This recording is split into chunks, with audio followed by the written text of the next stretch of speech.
السلام علیکم، میرا نام ڈاکٹر صاحبزادہ محمد ابرار ہے۔ میں شفا میں نیورو سرجری کنسلٹنٹ ہوں۔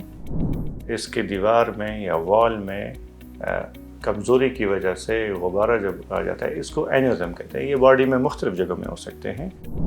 اینیورزم بذات خود کم مسئلہ کرتا ہے جب تک کہ وہ پٹ نہ جائے یا رپچر نہ، کیونکہ اس کے پٹنے سے دماغ میں خون بہہ سکتا ہے، یا جسے ہم اسٹروک کہتے ہیں، یا برین ہیمریج جسے ہم کہتے ہیں، برین ہیمریج ہو سکتی ہے۔ جب رپچر نہیں ہوا تو زیادہ تر پہ تو واسٹ میجورٹی آف ٹائم اس کے کوئی سمٹمز نہیں ہوتے۔ اگر تو آپ کی فیملی میں فرسٹ ڈگری ریلیٹیوز، مطلب کہ بہن بھائی ماں باپ میں سے 2 ایسے افراد ہوں جن میں اینیورزم ڈائگنوز ہو گیا ہو، تو پھر یہ تجویز کیا جاتا ہے کہ باقی آپ کی جو فیملی ممبرز ہیں ان کی اسکریننگ کے لیے ٹیسٹ کیا جائے کہ آیا ان میں اینیورزم ہے کہ نہیں ہے۔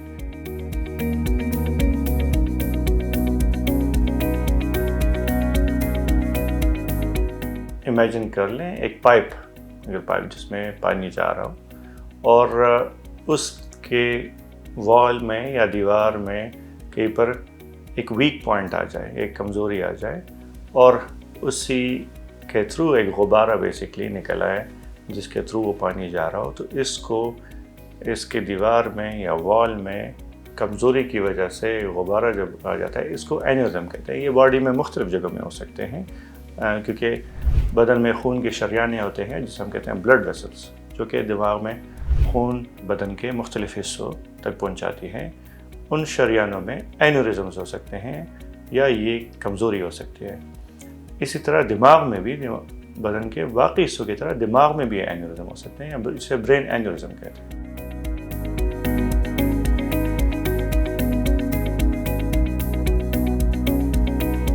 اراؤنڈ دا ورلڈ تو ہمارے پاس ڈیٹا کافی اویلیبل ہے، وہاں پر ریسرچ ہوتے ہیں، اسٹڈیز ہوتی ہیں، تو اسی لیے وہ کافی وائڈلی اویلیبل ہے، اور تقریباً 2 سے 5% کی آبادی میں برین اینیورزم ایگزسٹ کرتے ہیں انٹرنیشنل ڈیٹا کے مطابق۔ پاکستان کا جو لمیٹڈ حد تک تھوڑا سا ڈیٹا اویلیبل ہے، وہ بھی تقریباً سملر، جو بہت ہی لمیٹڈ ڈیٹا ہے، لیکن اس کو بھی دیکھتے ہوئے سملر انسیڈنس ہیں۔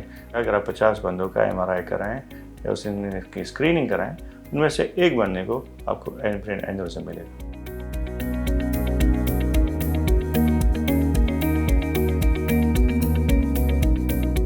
اس کے کازز جینیٹک ہو سکتے ہیں۔ جینیٹک کا مطلب ہے کہ پیدائشی طور پر کوئی ایسی اب نارملٹی ہو بدن میں جو کہ اینیورزم کے بننے کا سبب بنے بیسکلی۔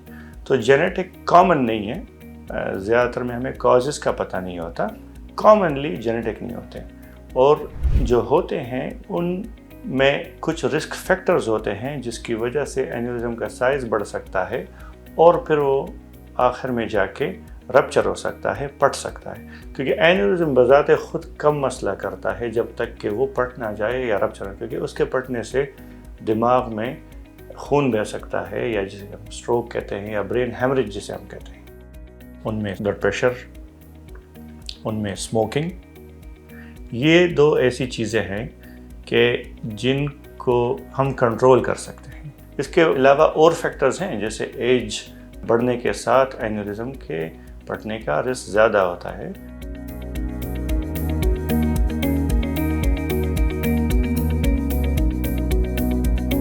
تو ایک تو ہم نے بات کر لی جینیٹک کنڈیشنز، جو کہ میں کچھ ایگزامپل آپ کو دے دوں گا۔ اس سے پہلے بات کر لیں کہ جن کی فیملی ہسٹری ہو۔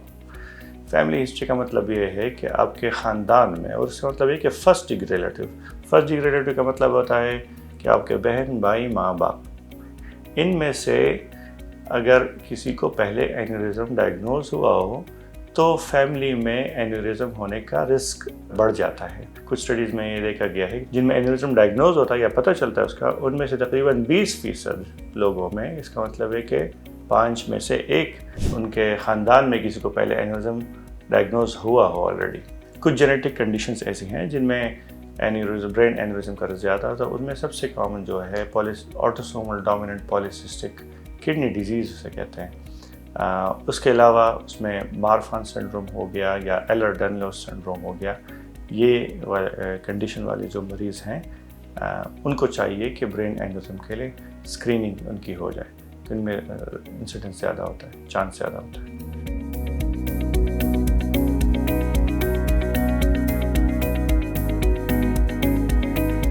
جب رپچر نہیں ہوا تو زیادہ تر پہ تو واسٹ میجورٹی آف ٹائم اس کے کوئی سمٹمز نہیں ہوتے. بہت کم کچھ مریضوں میں جن میں برین اینیورزم ہوتا ہے یا اس کی خاص کوئی لوکیشن ایسی ہو جیسے آنکھ کی رگ کے پاس ہو اور اس کی وجہ سے آنکھوں کے موومنٹ میں فرق آ جائے اینیورزم کے دبنے کی وجہ سے، پھر تب وہ سمٹم وہ کاز کر سکتا ہے. یا پھر اینیورزم کا سائز اتنا بڑا ہو کہ وہ سر کا درد کاز کر سکتا ہے. مثلاً یہ جب پڑتا ہے تو مریض کو بہت سویر سر کا درد جو کہ ایک دم سے آ جائے، اور یوزلی اکثر مریض کہتے ہیں کہ ایسا کبھی سر کا درد نہیں آیا. اس کے ساتھ شدید سر کا درد جو کہ بالکل ایک دم آ جائے، بالکل آپ شاید نارمل ٹی وی دیکھ رہے ہوں، بیٹھے ہوں، ایک دم سر کا درد جائے.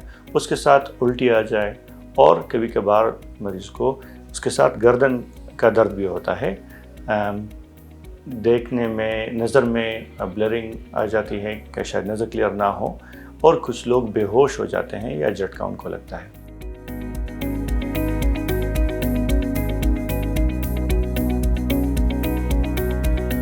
بہت سے ہمارے اسکینز ہوتے ہیں جسے ہم سی ٹی اسکین کہتے ہیں اور ایم آر آئی اسکین کہتے ہیں. ایم آر آئی زیادہ ڈیٹیل ہوتا ہے، سی ٹی اسکین کم ڈیٹیل ہوتا ہے، لیکن ابھی سی ٹی اسکینس کافی کی کوالٹیز جو کہ تھن سلائس سی ٹی اسکین ہم اسے کہتے ہیں کافی امپروو ہو گئی ہیں. جو تیسرا ٹیسٹ ہے جو کہ ان دونوں سے سپیریئر ہے اینیورزم ڈیٹیکشن میں، لیکن وہ وائڈلی اویلیبل بھی نہیں ہے، اور وہ ایک پروسیجر ہے جسے کہ ہم کہتے ہیں سیریبرل اینجیوگرام. سیریبرل اینجیوگرام پھر گولڈ اسٹینڈرڈ ہے اینیورزم کے ڈائگنوسس کے لیے، اور پھر اسی کے تھرو اس کو وہ ایک موڈیلٹی بھی ہے، ایک طریقہ بھی ہے کہ اس کے تھرو اینیورزم کو ٹریٹ بھی کیا جا سکتا ہے.